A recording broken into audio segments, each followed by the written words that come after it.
It is now my pleasure to introduce Katie Martin, who is the Executive Director of Food Share Institution. Katie has her PhD and is a thought leader with 25 plus years experience in anti-hunger work. She's the Executive Director of the Food Share Institute for Hunger Research and Solutions. Katie's also the author of this new book that I have read and loved, Reinventing Food Banks and Pantries, New Tools to End Hunger. Her goal is to create a paradigm shift in the charitable food system to move from short-term transactions of food to long-term transformations of life. So we are handing out food every day, but how do we change the people as we go? So Katie's got about 10 minutes of slides that I'm going to navigate here for her as she talks about her work and her background. And then we are going to do a little interview session with Katie. So thanks for joining us, Katie. Hi, everybody, and thank you, Shelley. It's just my pleasure to be here with you. I really wish I was in San Diego with you all, but greetings from Connecticut, and thank you for this opportunity to speak to you and your network. Like Shelley said, I've got a few minutes of some slides to share, and then we'll do some discussion. If you can go to the next slide. A lot of people ask me about why I chose to write this book. What was my motivation? And when I was fresh out of college, I had an internship at the food bank for New York City. And it was my job to go visit food pantries that were part of the food bank network. And this large photo on the left is a picture that I took from that summer. And when I stepped off the subway in Lower Manhattan, it was a beautiful day, and there was this long line of people waiting to get food. And it struck me then, like it does today, that we're doing a good job of providing food for folks. But I knew then, like I do now, that we can do better. And it definitely has the feel of an emergency, of people waiting to get short-term supplies of food. And you can see on this photo on the right, this is from this past year during the pandemic. And in many ways, over the past 30 years, I've seen so much innovation and so many wonderful programs around the country. But in many ways, I also see the same way that we're distributing food now, like we were back in 1992, as part of this emergency mentality. And Shelley, if you can go to the next slide. Some of the key themes from my book and what I'm hoping to share with you all today in this keynote is that we in the charitable food system of food banks and food pantries and meal programs, we're doing good work. We're providing a lot of food to a lot of people, but we can do better. And I would encourage you to dream bigger and aim higher in the work that you do.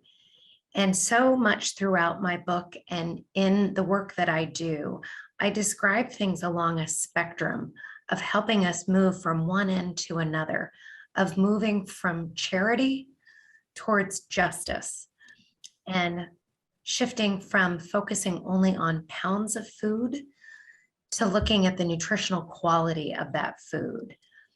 And that imagery from 1992 and during this pandemic, when we've been focused on emergency distributions, how do we shift our thinking more towards empowerment and shifting from short-term transactions where people are coming and we're repeatedly handing them food to more relational work, and then ultimately to more transformational work of our organizations and for the people that we serve. My goal for the book was to provide inspiration and to spark action. So at the end of every chapter, I have action steps that you can take in your community today. That's what I'm hoping you're going to gain at the end of today's session. Thanks, Shelley. If you can go to the next one. One of the things that I think really holds us back from aiming bigger and dreaming larger than we have is the scarcity mentality. This is when we focus on not having enough. And it's easy to think about this mentality for the people who are struggling with food insecurity. If you're worried about having enough food at the end of the week, at the end of the month, you're trying to balance all of your bills, you're focused on not having enough money, time, support, and therefore your coping strategies are to just focus on today without much planning, not much forward thinking. That makes a lot of sense. And what we hope to do with our programs is to help people be able to become more stable so they can plan for their futures. I would encourage you all to think of your own organizations. How much do you think about not having enough and having this scarcity mentality in your organizations and programs, where you worry about not having enough money, time, volunteers, food, space is a big one, equipment. And when there are so many people in need, we can get stuck in this emergency mentality and just focus on providing food. And the challenge there is we get stuck in the status quo without planning and without evaluating the work that we do. So how do we shift from this? This is largely what I think of as the paradigm shift in this work. And Shelley, if you can go to the next slide. A lot of the focus of the book and in the work that I do at our institute is to build the capacity of our food programs to more effectively address the root causes of why people are struggling with food insecurity. And we do this in what we call our 3 C's of encouraging a culture in your program that is welcoming, dignified, empowering, as opposed to being a humbling experience. How do we provide choice? And I'll dig deeper on that in a moment, but how do we provide the dignity of allowing people to choose food items that they want? And then how do we create more connections with the people we serve to gather their feedback, to connect them to other resources? And how do we as nonprofit organizations connect more with other programs, services, agencies in our communities? And this framework and one of our signature programs is called More Than Food, because it's my firm belief that it takes more than food to end hunger. We can go to the next slide. I'm just going to give you a few examples of the way that we can do this paradigm shift. When we think about improving the guest experience, so when guests come to receive food, what are different ways that we can put ourselves in their shoes, think of their experience, and make it more welcoming and dignified? Designating a greeter who their only main job is to greet someone, to look them in the eye, give eye contact, make them feel human and seen. Limiting wait time. I love the example from the Feed project of having the color coordinated system for appointment times. That's brilliant. That's a great way to limit the amount of time that people have to wait for food. Engaging the role of your volunteers. Inviting some of your guests to serve as volunteers in your program can be a great way to improve the guest experience and reduce the barrier, the power dynamics between those who are giving and receiving. But go to the next slide.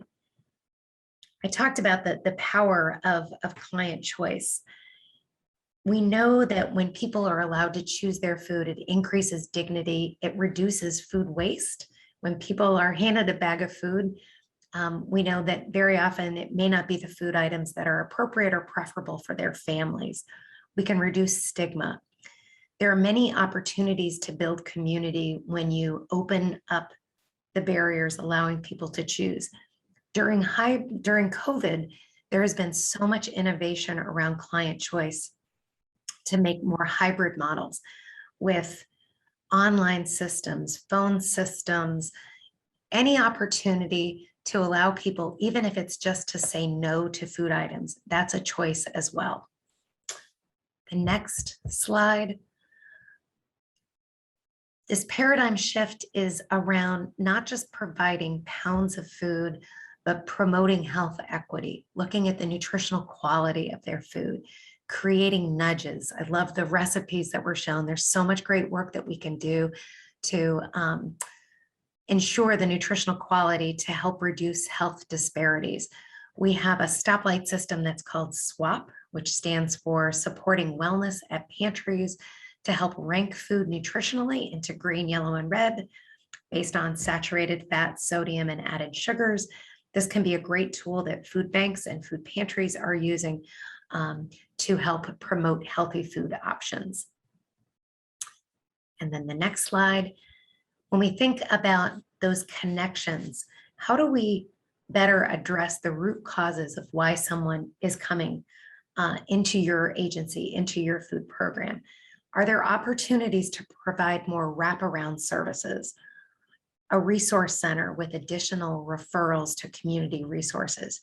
This doesn't mean that you have to offer all of these services and programs or that your staff and volunteers have to be experts on all of this, but how do you partner with other local organizations to help do this work? Can you invite those organizations to come to enroll folks in their programs, provide outreach and information, and then build that information to advocate for larger systems change? And the next slide, there's one thing I want you to take away from today is don't get intimidated, just get started. There's so many opportunities to dream a little bigger. And I would encourage you to think about the things that you do really well in your program. What are you most proud of? And then what are areas for growth? What is one step that you and your program can take to reinvent the way that you offer charitable food? If not now, when? If not you, who? The next slide, just briefly, I work in Connecticut at the Institute, and our goal is to serve as a resource to food banks and food pantries around the country. And if you're interested in this work, I would encourage you to sign up for our updates. You can go to foodshare.org/institute to learn more about the work that we do and join our monthly webinar series for more information. And the next slide, this is a picture of my book, and we're offering a discount of 20% from Island Press.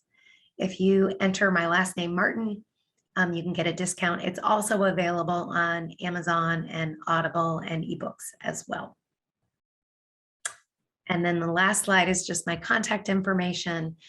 And I'm going to pass it over to Vanessa to engage in some hopefully robust discussion.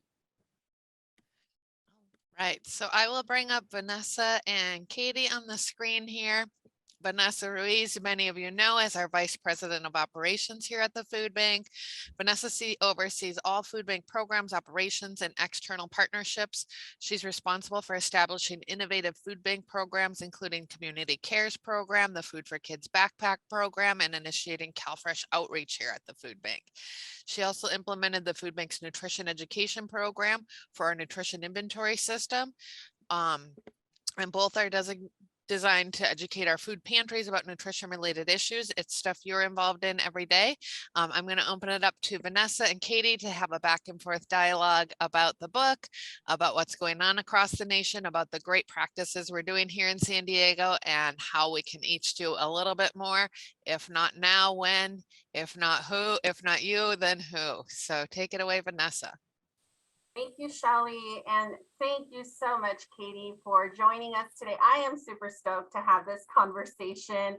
I have your book here in front of me. I've had the hard copy, and then because I travel about 40-45 minutes to get to work and back home from Spring Valley to Miramar, I also downloaded the Audible version of it. And so it really is a masterpiece. I've been here at the Food Bank for 18 years now, and you just nailed every component of food banking and where we all need to go. So I'm super excited to get into our conversation about the book and the learnings that you've had. So I was tasked to come up with a number of questions. I probably could have come up with a good 20 or 30, but given that we only have about 40 minutes, we're going to narrow it down to about maybe about 6, and then we'll check into the chat and see if there are additional questions as well. So let's get started. As many people know, the Jacobson Cushman San Diego Food Bank has been around since 1977.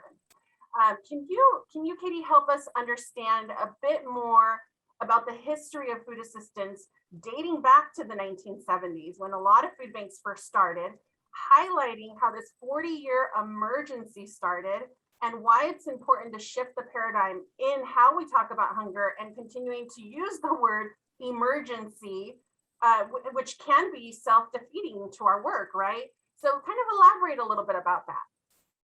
Yeah, that's great. And at the beginning of the book, I provide an early history of how we got to this point, because I think for so many people who are new to joining food banks or food pantries, you just would have no idea of how we got here. And I think it's really important to understand that history. So the very first food bank in the country was started in 1967 in Arizona. San Diego Food Bank was definitely a pioneer in 1977 on the early side. Many of these early food banks were started with the dual purpose of tackling hunger and reducing food waste. So the idea is we don't want to have food go to waste when people need it. How do we blend these dual missions?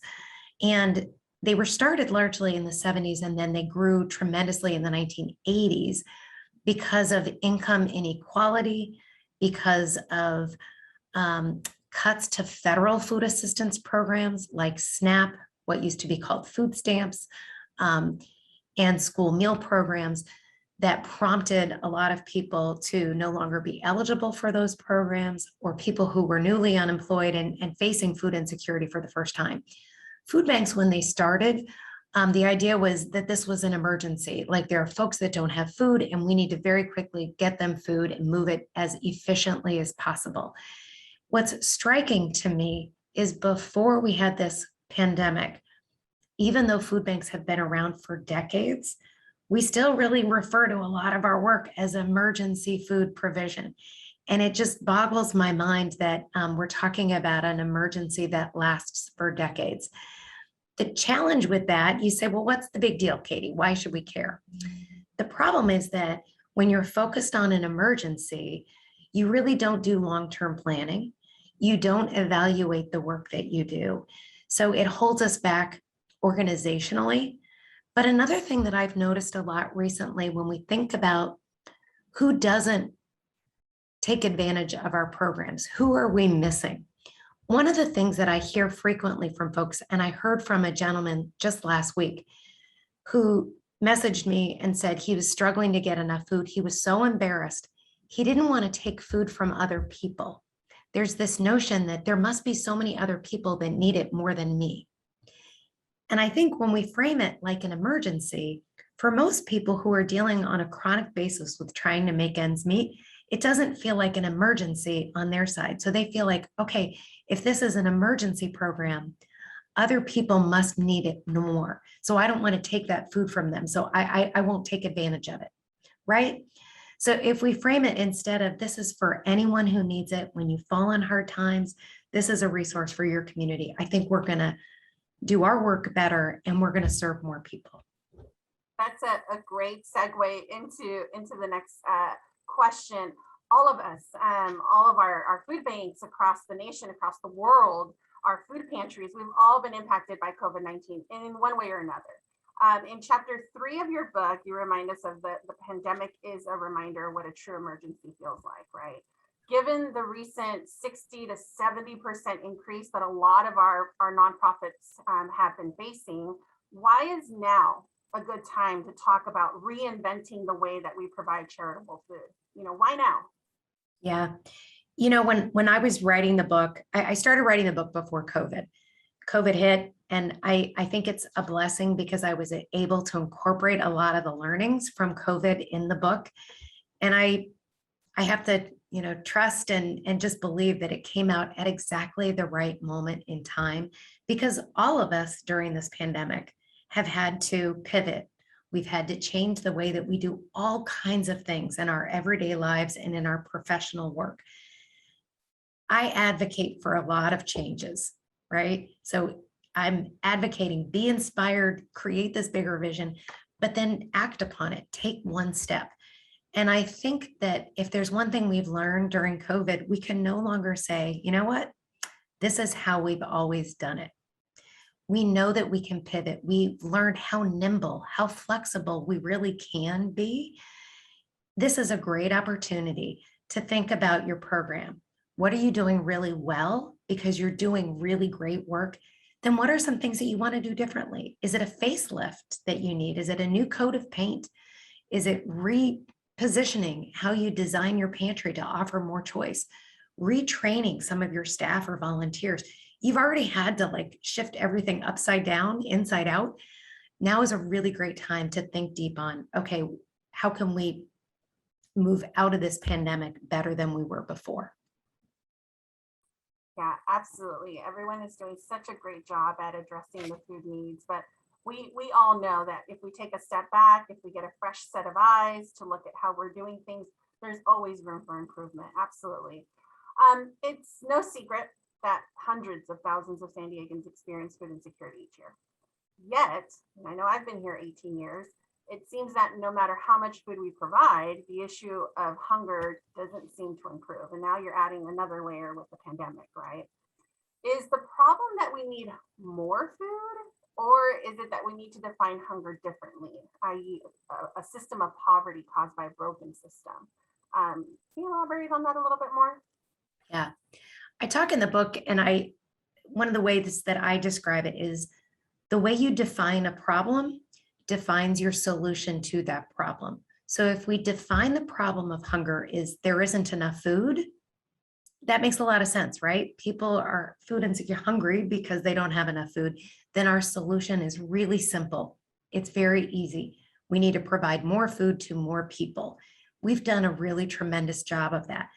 But here's the thing, if that were the solution, we would have solved it back in 1977, 78, 1982, right?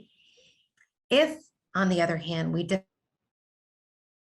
define the problem of hunger as rooted in systemic inequalities, structural barriers that make it harder for certain groups of people to have access and ability to afford enough food, then our solution becomes more complex and it needs to be more coordinated. When it's bigger like that, we can't solve it on our own. That's where we need to partner with other organizations, other resources, and learn from the people we're serving about their underlying issues of why they need the food. We can't do it all on our own. Yeah, no, great points. Another topic that you hit in chapter 7 of your book is on connection and community services. In there, you pose the question, and I quote, "It can be helpful to ask yourself, are we in the business of feeding people or helping to solve the problem of hunger?" Can you explain the nuanced difference between the two concepts and describe some examples across the country where you see successes in solving hunger?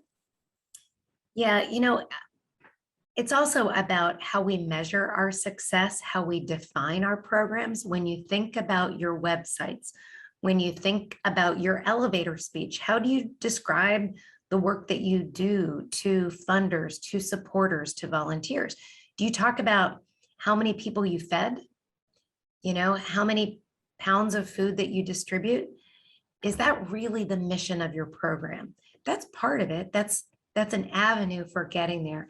Or are you really trying to help solve the problem of hunger in your community so people won't need to struggle with getting enough food? I'd like to think it's that broader, more holistic approach.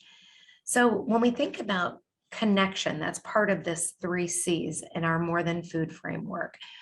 It's connecting with individuals to understand from them what are the underlying challenges that they have,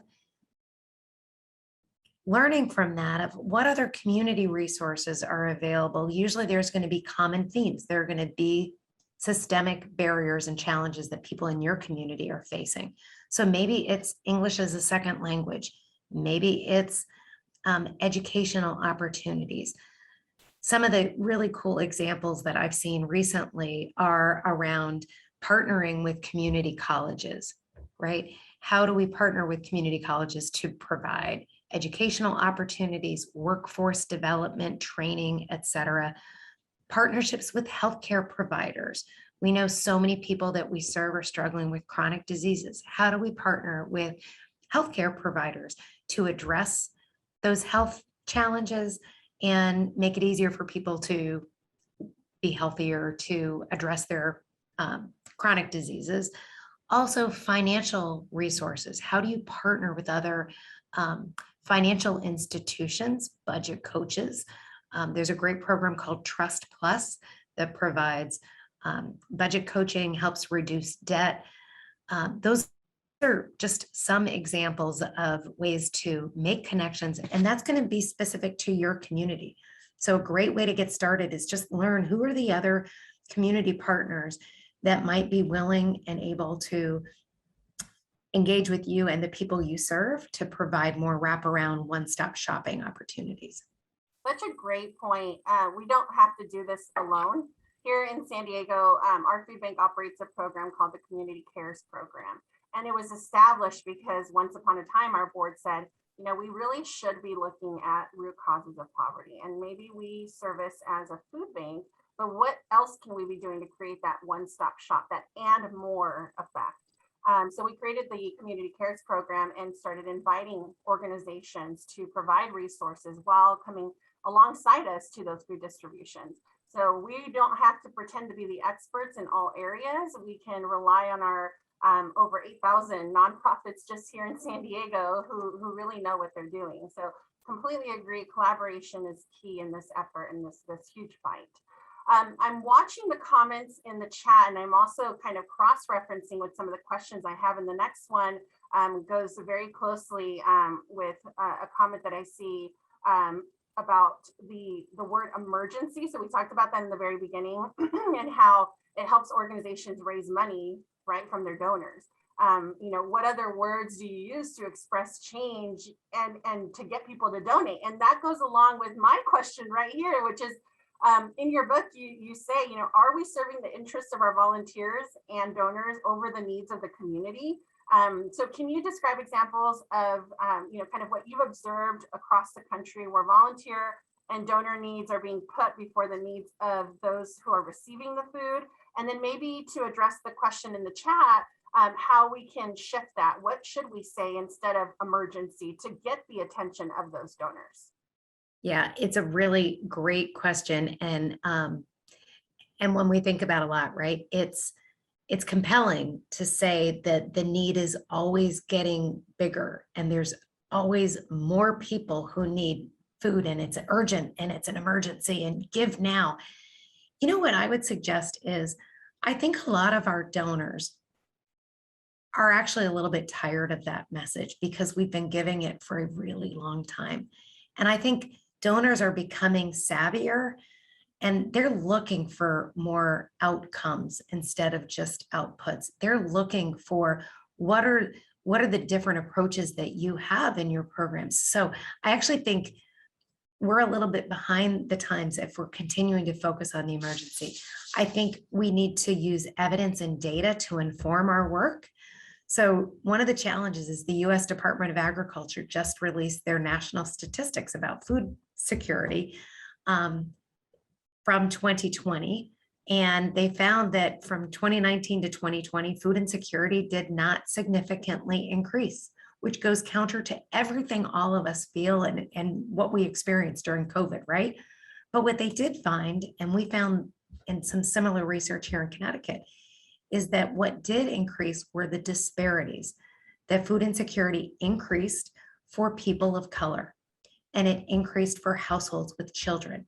So these are groups that have experienced disadvantages and systemic inequalities for decades. And during this time when most people actually did okay, they were the ones that struggled more. And I think it's important to tell that message to our donors. To your point, Vanessa, about the role of volunteers, that's another thing that obviously we could not do the work that we do if it weren't for an army of volunteers. We just couldn't. There's no way. But sadly, I think we sometimes put the convenience and the preferences of our volunteers before the needs and the preferences of our guests, our customers, the people are coming to be served. And I think the easiest example of that is that most programs are open during the week, during work days, often during a very few number of days and a few number of hours each week or each month. And that's typically because that's when volunteers are available to provide that service. A suggestion is, and one thing that we found here at our food bank is that when we opened up some evening and weekend opportunities for volunteers, we got a different group of volunteers to come. So there were more school-based groups. There were some younger volunteers. There were working adults that couldn't make the volunteer shifts from 9 to 5.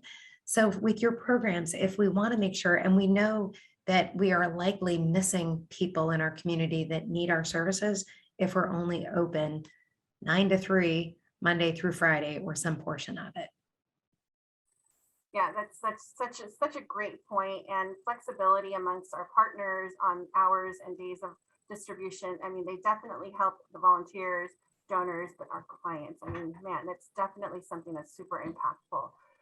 Can you talk to us? You mentioned this in earlier conversation. Can you talk to us more about your thoughts on how food insecurity is caused by systemic injustices, structural racism, and unequal privilege? Why is it important to talk about this issue in order to move our charitable food network forward?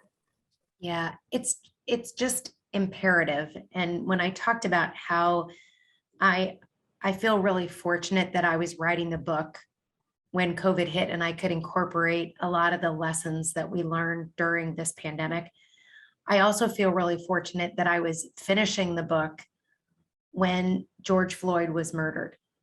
And our new awareness and awakening about racial injustice and structural racism, and just that all of that we are that hit us front and center, it made me bolder to write more directly about that, because all of the data, we know that food insecurity rates are just dramatically higher. They disproportionately affect communities of color, households of color. It's not a coincidence. And we like the feeling in America that you can pull yourself up by your bootstraps, and that, everybody individually can just, do your thing.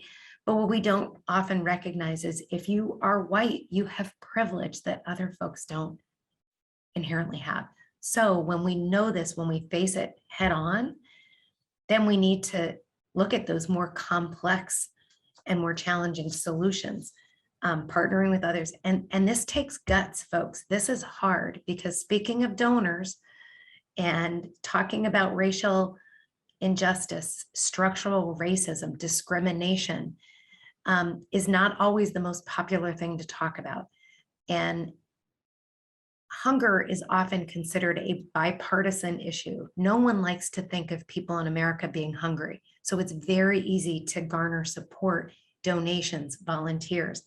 If we put ourselves out there and say, yes, we're an anti-hunger organization, and we're tackling racial injustice, that if this is anti-hunger work, then we may lose some donors, we may lose some volunteers, but trust me, we will gain new ones who will be excited about this larger emphasis on justice and not just charity.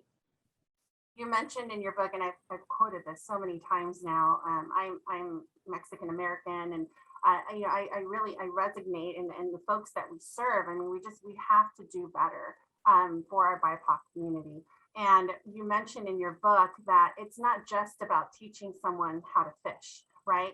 What if the water's dirty? What if they don't have a fishing pole? You really do have to go beyond those simple concepts and really educate the community and make them aware of what our families are struggling with and how they need to come out of these lower issues, the bigger issues, of poverty.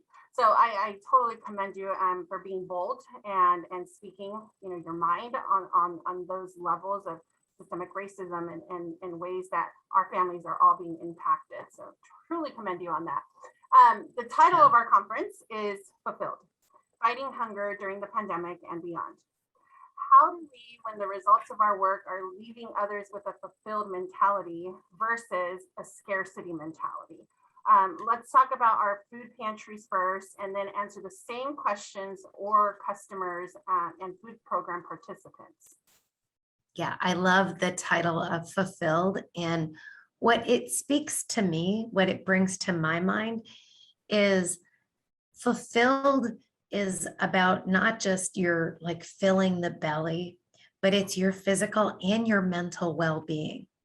And I think one thing that we've learned during COVID is just the emotional toll that the pandemic has taken on all of us individually, in our organizations, in our communities. So to me, being fulfilled is about self-care, like making sure that you are taking care of yourselves, making sure that, this has been a long ordeal of being on the front lines of this work. So first and foremost, and it's not over, right? So like, make sure that you're taking care of yourselves.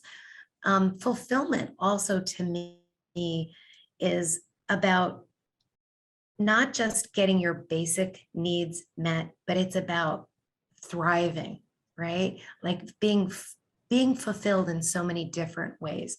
So at the organizational level, I would suggest, again, like thinking of what other supports can you provide more holistically. And then for the people we serve, of building our programming so that it's not just that basic need emergency food, but the other resources to help people go from crisis to thriving. Yeah, super great point. I've always dreamed of a shopping mall where there's different shops within the mall, and you could have your food pantry in one, and your WIC services in another, and your job placement in another. We could do very similar things like that if we worked in collaboration, right?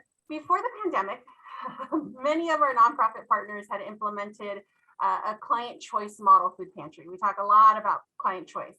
On the full spectrum, from no choice, limited choice, modified choice, full choice, to a fully healthy, this is a mouthful, fully healthy choice that you lay out in chapter 9 on evaluation. So you describe all those different levels, the definitions of each of those different levels.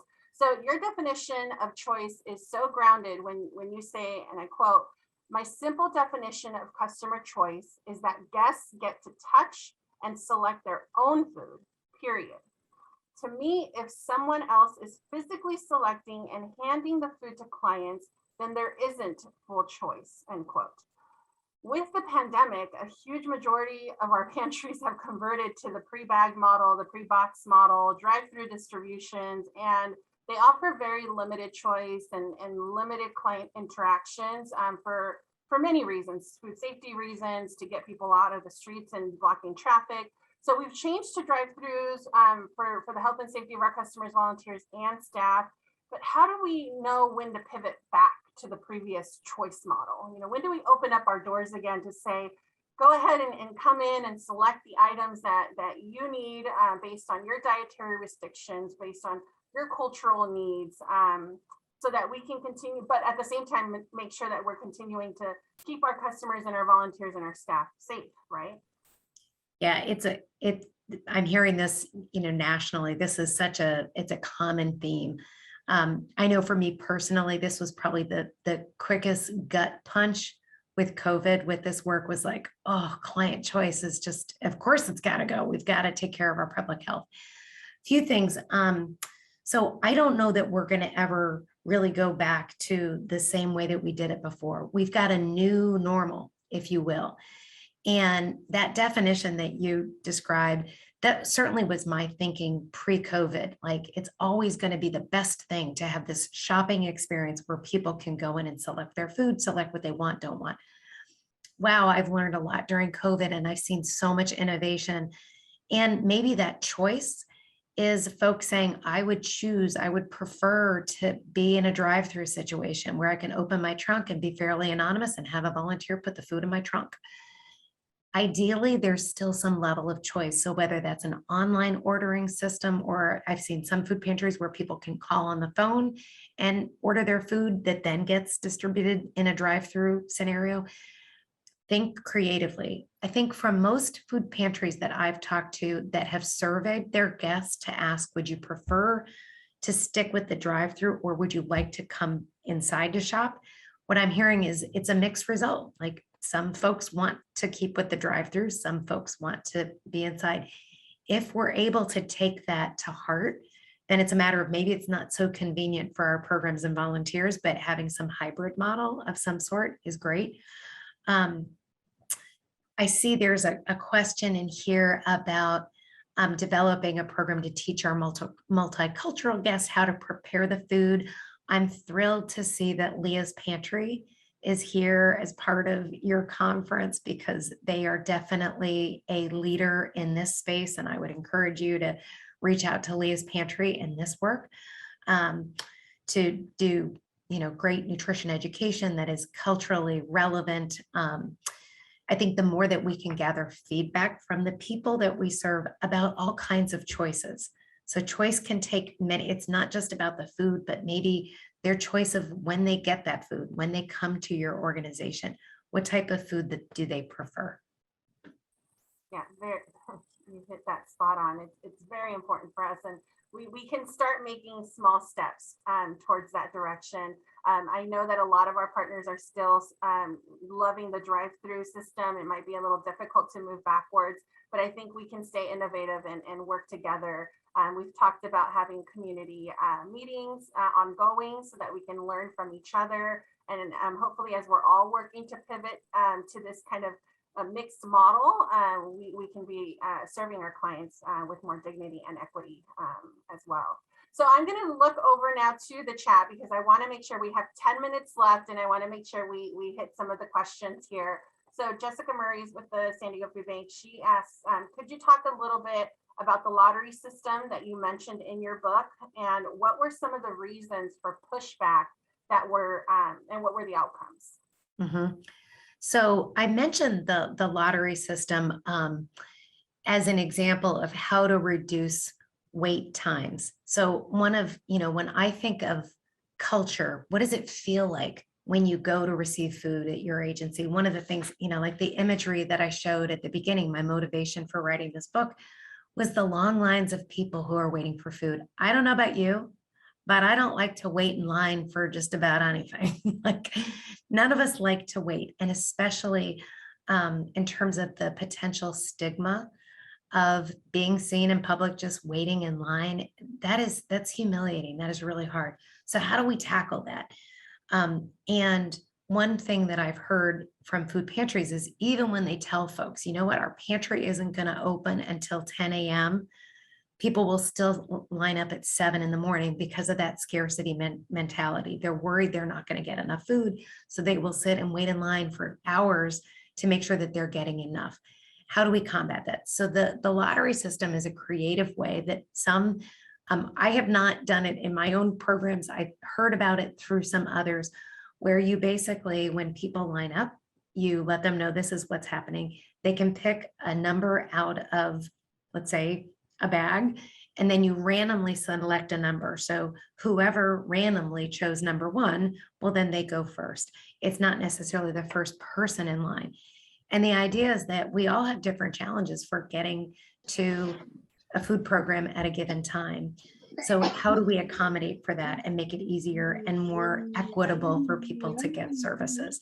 The pushback can be, hey, that's not fair. I lined up first. I put, I need food more than this person. I think that the challenge for that is letting folks know, communicating that to your volunteers of why you're doing that. The big thing is if you can try to reduce that scarcity mentality by letting folks know we will definitely have enough food for everyone. No matter when you come to our program, we don't want you to have to wait out in the elements, in the heat, in the sun, in the cold, waiting in line. We want you to be able to come. Another great way to do that is by appointment times, if you can. Great point. Susan in the chat says thank you and asks that I am the co-director of the Bethlehem Food Pantry, serving 180 families every Saturday morning in a client choice market style distribution. Kudos to you, Susan. We are developing a program to teach our multicultural guests how to prepare the food we give them. Do you have any experience with that type of program, or do you have any referrals to other organizations that have launched such a program? Mhm. So again, I would recommend Leah's Pantry as a great resource. Another suggestion is to ask your guests for some of their favorite recipes. So ask people if there are, family recipes that are their favorites that they can share with you, and then try to source and get the ingredients for that recipe. If you need to work with a dietitian or a nutritionist who can make sure that that recipe is as healthy as you can, imagine coming to a food pantry and then having your favorite family recipe available for you there.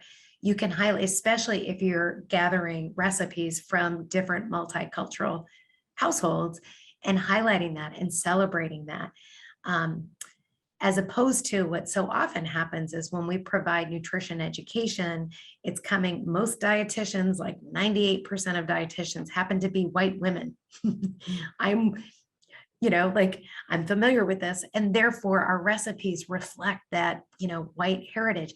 How do we flip that on its head and have our guests, our clients tell us, educate us about the food that they want, and then work hard through your food drives, your food donations, sourcing from the food bank to get the ingredients for the meals that are most relevant and preferred by your guests.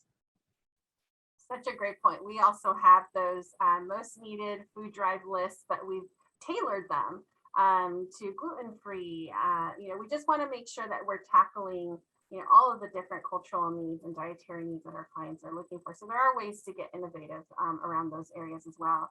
Abdullah was the one that actually, he had commented about using the word emergency, right? And how we can, shift that paradigm.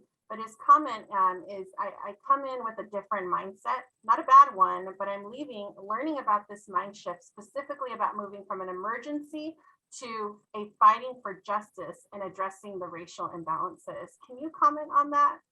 I love it. Right? Yeah, right. That's what this work is about. And I can tell you that I think our supporters and our donors, they're hungry for change too. I think that we want to pivot our work. We've been doing this work for a really long time, and we should learn from that. And then how do we message it in different ways to engage new volunteers? I mean, there's so many young adults that are learning about food justice. They're learning about community food systems. They're learning about social justice. They're more likely to come and volunteer when you message your program from that perspective than, hey, will you come and sort our canned food? Right? So we need to think differently, even if, part of their time is going to be valuable helping to sort canned food. But that's not the gist of it. That's not why we're getting up to do this work. It's to really fight the injustices and make it easier for people to afford and access food so they don't have to come back to the food pantry. That's very true. But bringing them a part of the process is so, so important. Morty actually has a comment in here that says, I want to suggest having information flow upward from the pantry to the food bank and vice versa. Talk to partners to know what specific issues they are experiencing and help them solve them. Earlier, we had Oscar who was talking from MAC Project, and they have a parent council that operates similar like their board, and their representation of the community that they serve, that they live in, that they work in. And having that voice at the table whenever we're creating new programs, I think is so important, because although we all might have, years and years of experience in working in food pantries, sometimes we do things and we fall into because it's always been done this way. And it is time to start challenging some of those thoughts and beliefs. So we are at the 2-minute mark here, and I wanted to give you a chance to give any closing remarks. We have a very active chat. I recommend that anyone that's on the call today look over and check out all the wonderful best practices, nutrition education information that's being shared in the chat. But wanted to give you an opportunity, Katie, to give any closing remarks to all of our partners that are joining us today, listening to all of the great suggestions and thoughts that have come out of your book. I want to thank all of you at the San Diego Food Bank for hosting this conference. This is a great way for peer-to-peer learning to learn from one another. I absolutely agree with the flow of information. It should go in each direction.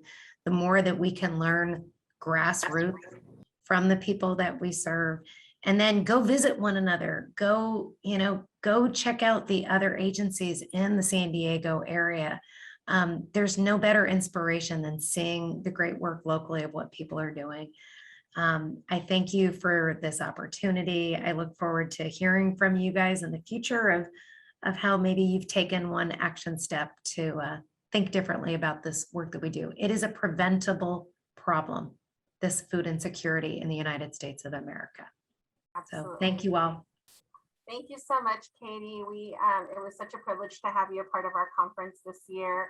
I am not kidding you guys. Please, please go pick up this book. A few of you have already gone through the raffle and have won this book. I think Shelly's about to do another raffle for you guys. But again, Katie, I really appreciate you taking the time to talk to us. And I look forward to continuing to work alongside you in this huge fight to end hunger, not just locally, but in nationwide. Thank you so much. Shelly, I will turn it back to you.